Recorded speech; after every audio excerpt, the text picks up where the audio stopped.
We continue our in-depth look at the ongoing drought situation in this province. Last year, thousands had to evacuate their homes in Tumbler Ridge in northeastern BC because of wildfires.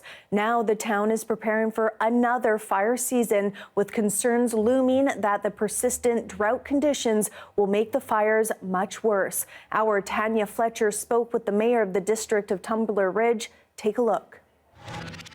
Darryl Krakowka is the mayor of the District of Tumbler Ridge. He joins me now. Thanks so much for your time today. Well, thank you very much, Tanya, for the invite. You bet. So, Mayor, first of all, how is your community preparing for this upcoming wildfire season? Yeah, so we're looking at a bunch of things. So we've met with BC Wildfire Services as well as the Ministry of Forestry, and even our local fire department. Reaching out and talking about fire smart programs and looking at a fire smart coordinator. Obviously, we won't be able to get everything done that we want to get done in 2024, but we also got to start the plans to move forward, because I don't think drought is only going to be in 2024. Now, we know snow levels in your region have been unseasonably low, much like the rest of BC. How is that expected to impact this fire risk this year in particular? Yeah, it's our snowpack's really low. We didn't even get our fall rain that we normally do, so our snowpack is very, very low. It's probably one of the best winters I've seen in Tumbler Ridge. So that tells you how much we never received the snow. We haven't, even for sledding and stuff, our conditions for sledding in the backcountry we just don't have the snow. They've canceled some of the sledding activities, like the drag races and stuff. They've had to cancel them because we've had no snow.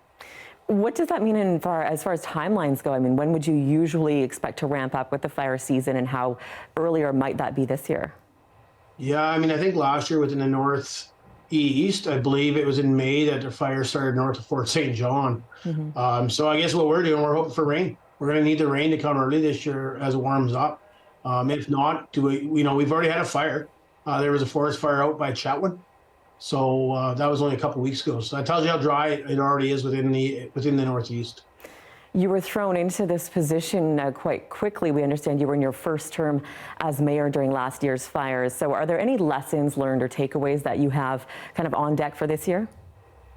Yeah, I think, obviously being a newly elected mayor, I was on council for 2 terms, but we have 5 new councillors. So I think it was a learning experience for all of us. But, our staff really did a great job once they activated our EOC and worked through that process. But again, communication is the big tool, making sure we have the communication with not just our residents, but with BC Wildfire Services and the government. So I know they're aware. We've had those meetings with BC Wildfire Services, and we're going to keep those meetings going. We have another one planned, so it's not that we're leaving it out there. We want to keep meeting with them to make sure we're prepared. No doubt. I know you'll be hoping for that rain to do as much of its job as it can until then. Thank you so much for your time today. You bet. Thank you so much. That's Darryl Krakowka, mayor of the District of Tumbler Ridge.